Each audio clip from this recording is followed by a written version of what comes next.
Okay, let me introduce myself. My name is Rizky Amaliana Lovianti with NIM 2508057474018, undergraduate student from State University of Surabaya.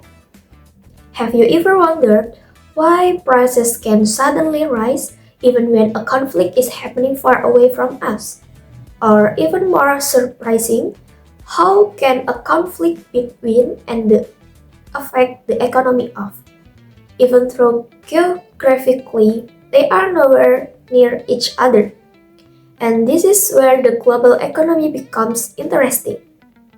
In today's world, countries are deeply interconnected. One single conflict can create a domino effect across continents. And Japan is one of the clearest examples.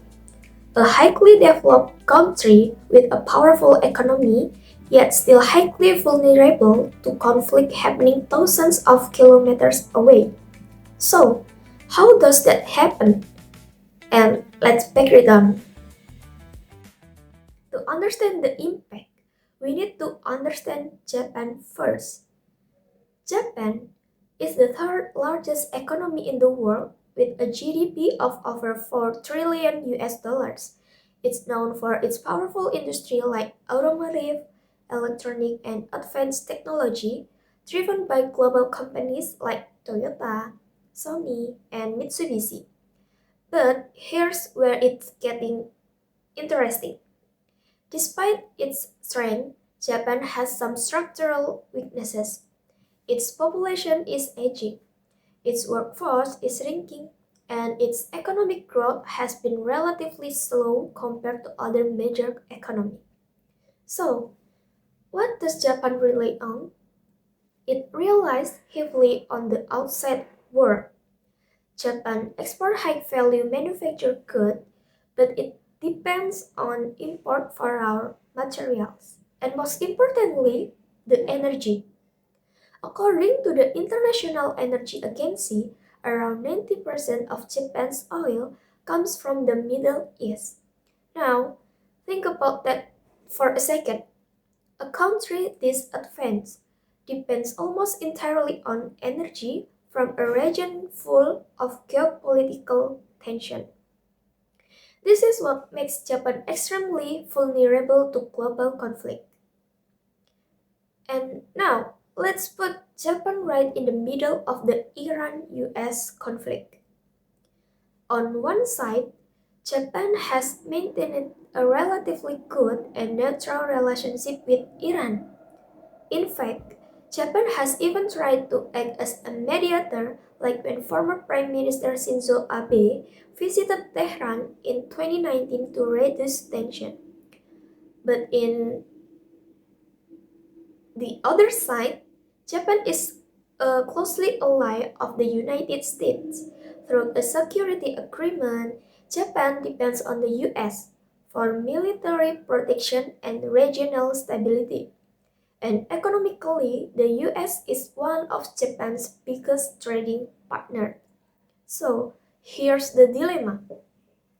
Iran is important for Japan's energy, but the United States or US is essential for its security and economy. And when the US imposes sanctions on Iran, Japan often has no choice but to follow, even if it hurts its own energy supply. This shows how, in international business, political alliance can sometimes override economic logic. And what happens when the conflict escalates? First, the economic chain reactions. When tension rises between Iran and the US, one of the first things that happens is oil prices go up. For most countries, that's a concern, but for Japan, it's a serious problem because higher oil prices mean higher production costs.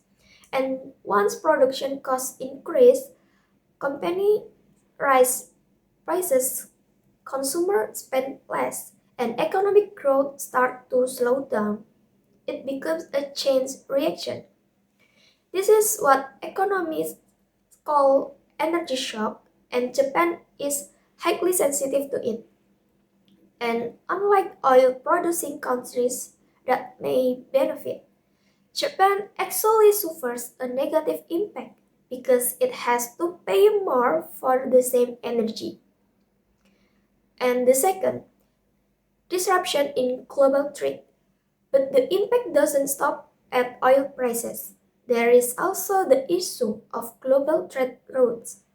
There is a narrow but extremely important passage called the Strait of Hormuz. Around 20% of the world's oil passes through this route, and it's located right near Iran. So, when conflict happens, shipping becomes riskier, insurance costs increase, and deliveries can be delayed. For Japan, this creates a serious problem because its industry depends on smooth, fast, and predictable supply chains. One disruption in this route can affect not just Japan, but the entire global trade system. And the third, business and investment under pressure. Now, look at business. In times of certainty, companies don't take risks. They become more cautious. Japan firms, especially in energy sectors like Mitsubishi and Inpex, face difficult decisions. They have to deal with political instability, sanctions, and long-term uncertainty. So, instead of expanding, they often delay or reduce their investment. And this is not just theory. According to the United Nations Conference on Trade and Development, geopolitical instability tends to reduce global foreign direct investment. In simple terms, conflict makes business hesitate. And fourth, how companies adapt. Business don't just sit still, they adapt.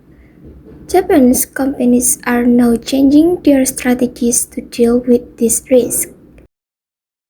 They are diversifying their energy source, including investing in renewable energy. They are also shifting their supply chains to other regions, especially Southeast Asia, countries like Vietnam and Indonesia.